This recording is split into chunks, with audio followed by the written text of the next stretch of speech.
Pernah nggak sih kamu kepikiran, kenapa ada orang yang nyaris nggak pernah update apapun di media sosial? Nggak posting foto, nggak bikin story, nggak update status. Seolah-olah menghilang dari dunia digital.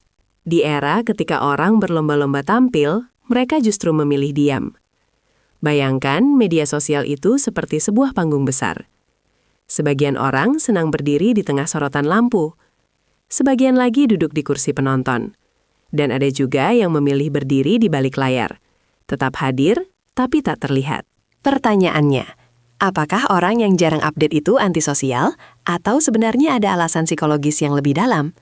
Hari ini, kita akan ngobrol santai tentang fenomena yang mungkin sering kita lihat, tapi jarang kita pahami.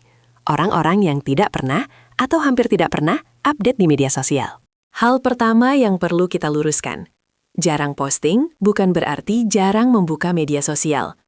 Banyak orang yang diam-diam scrolling, melihat story teman, membaca update orang lain, mengikuti tren. Mereka hadir sebagai silent observer. Dalam psikologi, ini bisa dikaitkan dengan gaya partisipasi pasif.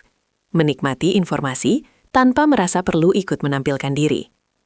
Karena dari sini kita mulai bertanya, kalau mereka tetap aktif, kenapa memilih tidak tampil?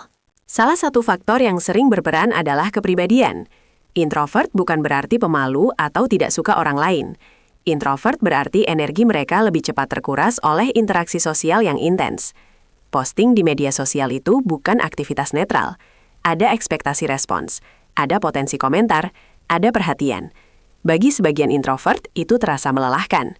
Alih-alih merasa terhubung, mereka justru merasa terlalu terekspos, terlalu dinilai, terlalu bising. Tapi tentu saja, tidak semua yang jarang update adalah introvert. Ada alasan lain yang lebih universal. Media sosial seringkali menjadi arena validasi. Berapa like? Ada yang komentar nggak? Kenapa postinganku sepi? Namun, ada orang yang memang tidak terlalu membutuhkan pengakuan eksternal, bukan karena mereka merasa lebih baik, tapi karena rasa harga diri mereka tidak terlalu bergantung pada respon sosial. Mereka mungkin berpikir, aku menikmati momen ini tanpa harus membagikannya. Bahagia nggak harus diumumkan. Ini membawa kita ke konsep penting dalam psikologi modern, self-worth versus social approval. Sebagian orang membangun rasa percaya diri dari dalam. Nilai pribadi, pencapaian diri, standar internal. Bukan dari jumlah penonton. Media sosial kadang terasa seperti cermin yang dipenuhi suara orang lain. Sementara mereka lebih nyaman dengan cermin pribadi. Bagi mereka, privasi sama dengan kenyamanan psikologis. Dan dari sini, kita masuk ke alasan berikutnya. Tidak semua orang nyaman membagikan kehidupan pribadi. Ada yang merasa hidup itu bukan konsumsi publik. Tidak semua momen perlu didokumentasikan. Ada hal yang lebih indah jika dinikmati diam-diam. Dalam psikologi, ini bisa berkaitan dengan boundary awareness, kesadaran terhadap batas antara ruang pribadi dan ruang publik. Menariknya, di tengah budaya oversharing, memilih diam justru bisa menjadi bentuk kontrol diri. Mari jujur, media sosial sering memicu perbandingan. Teman liburan, teman menikah, teman sukses, teman beli rumah. Tanpa sadar muncul, kok hidupku gini-gini aja ya? Aku tertinggal ya? Sebagian orang sadar betul dampak ini terhadap mental mereka. Solusinya, mengurangi keterlibatan emosional, termasuk tidak terlalu aktif membagikan diri. Karena semakin kita tampil, semakin kita ikut dalam permainan perbandingan. Namun, alasan tidak update tidak selalu tentang ketenangan. Kadang justru tentang kecemasan. Bagi sebagian orang, posting terasa menegangkan. Aduh, nanti orang mikir apa ya?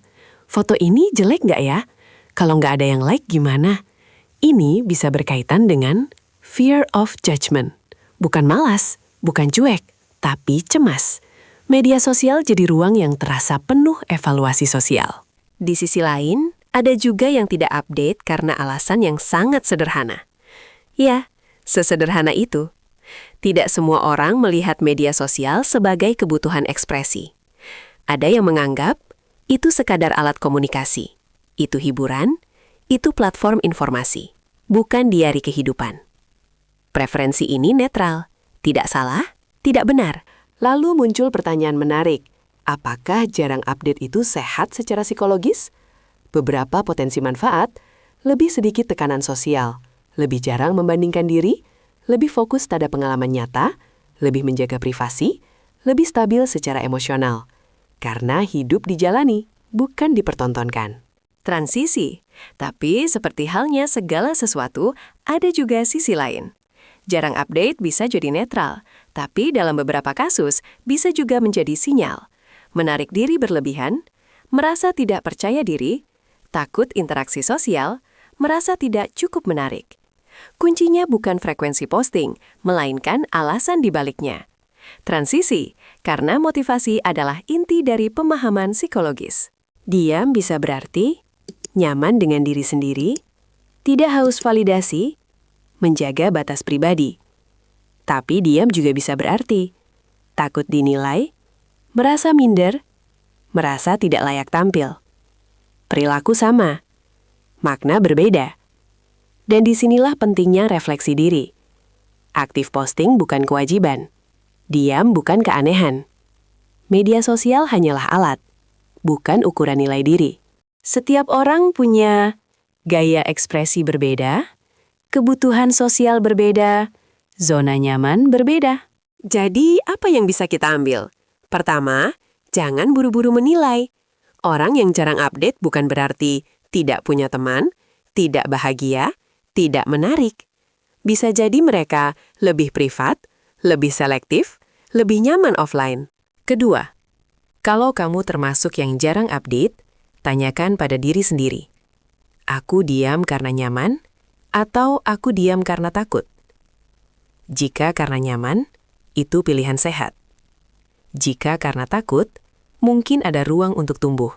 Ketiga, kalau kamu aktif posting, refleksikan juga. Aku berbagi karena ingin mengekspresikan diri, atau aku berbagi karena butuh pengakuan? Karena keseimbangan adalah kunci. Coba refleksi kecil hari ini. Periksa hubunganmu dengan media sosial.